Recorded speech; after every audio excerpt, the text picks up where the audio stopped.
You're listening to Pato's Powerhouse.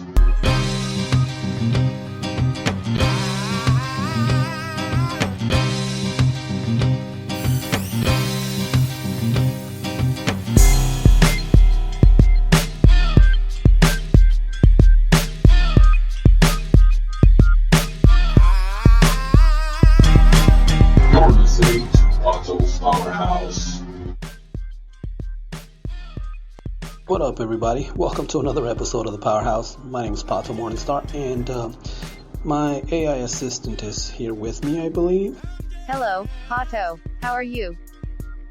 I am doing fine, and how are you doing? I am well, thank you for asking. Normally, we do my favorite tweets Friday, but today I need your help with something else. Can you help me? Yes.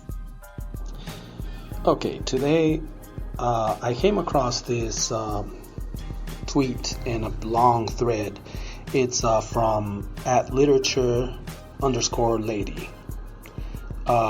Considering everything that's been going on, the Supreme Court overturning roe-vs-wade, the Senate not being able to codify it into law, this is some serious stuff going on right now. And I figured we should kick a little knowledge out there, a little history. I understand not everybody's a big fan of history because, well, history has a tendency to teach us things. I don't know, some people don't want to feel bad for what their ancestors did, basically. And they're like, oh, well, and that's not the point. It's not about blaming any one particular ancestors for what they did. The past is the past. We can't change it. The important thing is that we focus on the future, then that we learn from the past so that we don't repeat it.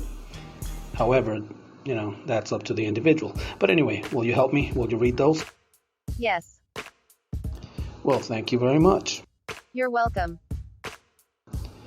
All right then, without further ado, this is a tweet that I came across on Twitter, obviously, twitter.com. And the author of this is @literature_lady. Wow. All right. You're listening to Pato's Powerhouse. Justice Alito's invocation of Sir Matthew Hale in his leaked majority opinion is so much more fucked up than people realize. I'm a professor with a PhD, and my area of expertise happens to be women and gender in the early modern era 1500-1700. Here's what you need to know. Sir Matthew Hale was a huge advocate for marital rape. Like many early modern men, he believed that women's bodies belonged to men, first their father when they were born and then their husband when they were married. Women were not seen as autonomous beings. Early modern law was based on a combination of Roman law, common law, and biblical law. There wasn't a separation of church and state. The 1632 manual, The Law's Resolutions of Women's Rights, for instance, cited the Bible as the basis of a lot of laws pertaining to women. Hale, just like a lot of Christian extremists today, believed that women were made from Adam's rib. God did not make her as an autonomous being with rights. She was a physical extension of his body, made to be his helpmeet, namely to exist to help him to whatever he wants. The writings of the Apostle Paul were also used as a basis of law during Hale's life. The man was the head of the woman, and it was inarguable to suggest otherwise. Many Christian sects still quote this passage as a basis for patriarchal rule in the home and in the church. Hale therefore wrote in his posthumously published book Historia Placitorum Coronae, 1713, that marital rape was totally legal. In fact, because a man owned a woman's body as it was an extension of his own to do with whatever he willed, he was incapable of marital rape. The logic was that you can't rape something that isn't considered an independent human being. Your wife's body is yours and you can't rape yourself. This is the logic Alito is upholding when he invokes Hale. But it gets worse. Let's say a woman vocalized her opinion and it ran contrary to her husband's. She didn't want sex. Hale believed that this put her in violation of her marital vows. She was literally breaking the law. Women who denied men sex needed to be punished. There was a whole set of laws at the time specifically on the punishment of women who spoke up against the men in their lives. They didn't have the legal authority to say no to sex because they were not legally independent human beings. Beating your wife was not only permissible by law but also encouraged as a corrective tool. Hale, like many other legal writers of his day, subscribed to the rule of thumb, namely, you could beat your wife with an object was not thicker than a man's thumb. Men were encouraged in law manuals, however, to beat their wives in a reflective manner, understanding that it was necessary for the salvation of their wife's soul and done out of love rather than anger. It was advised to never beat a woman in rage.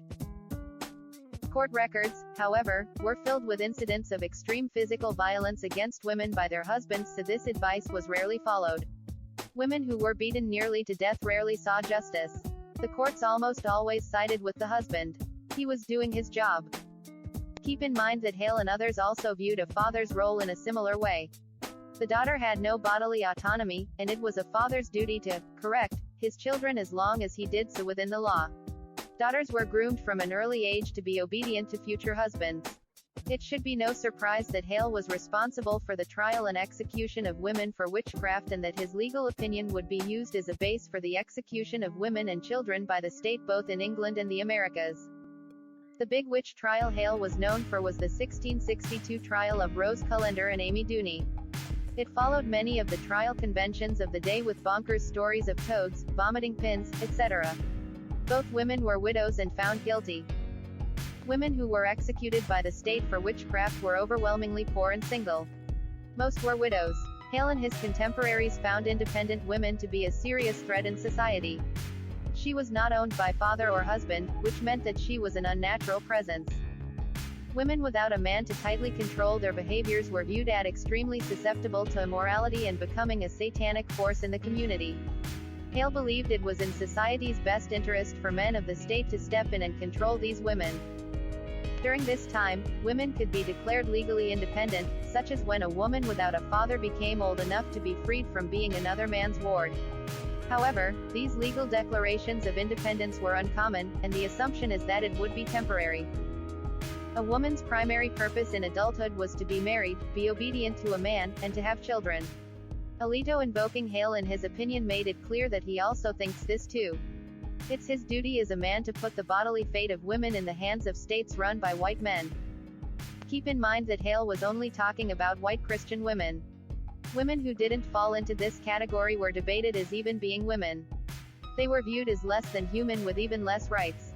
The rule of thumb didn't apply, they weren't worthy of such restraint. Are you starting to see why Alito's invocation of Hale is so deeply fucked up, on so many insane levels, that there isn't a way to possibly overreact to how shitty his legal standing is here?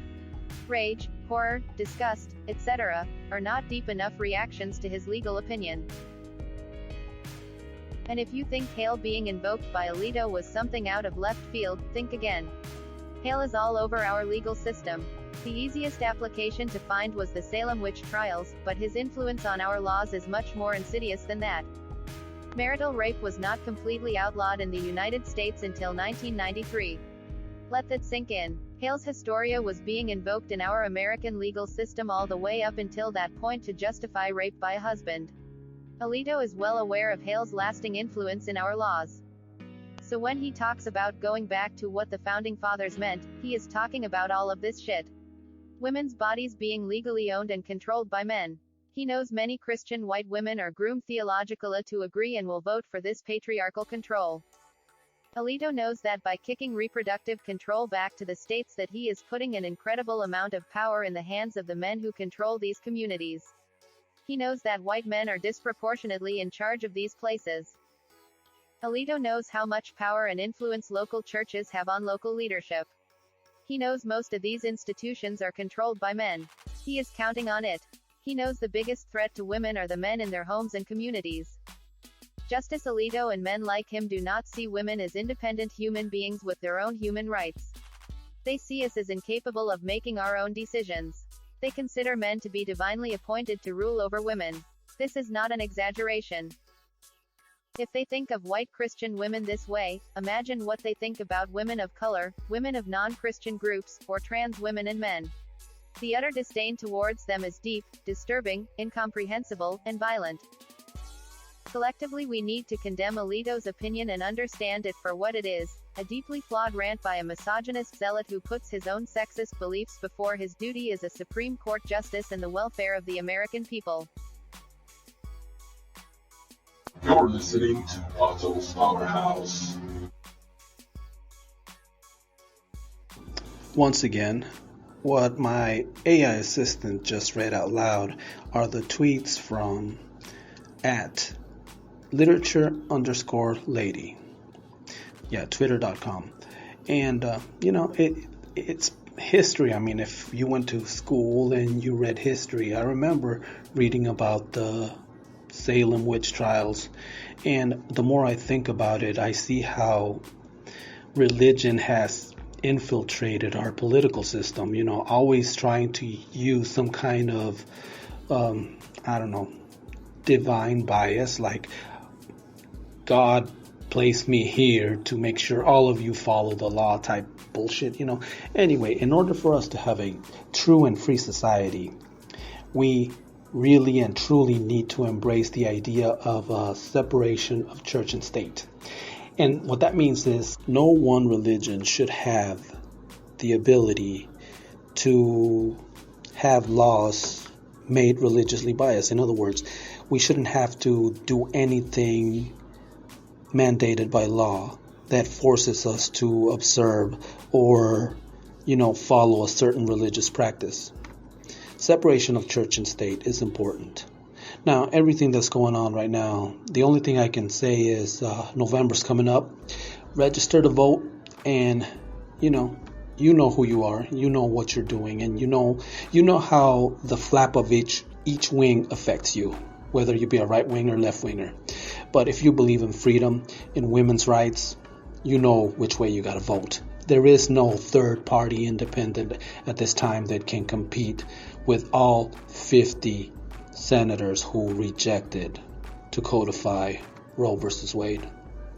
So right now it's either you vote blue and save democracy, or you vote red and start preparing yourself for a theocratic regime.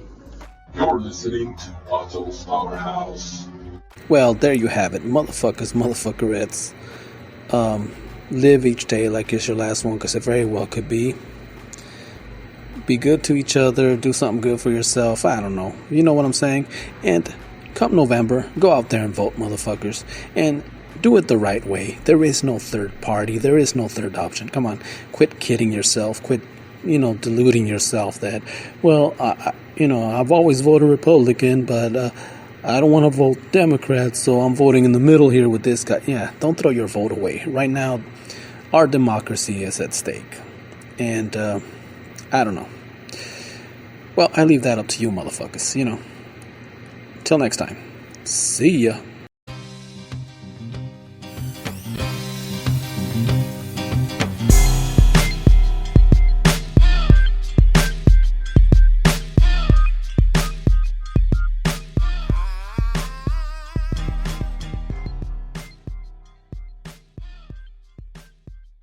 Pato's Powerhouse is a Podcast Shack production.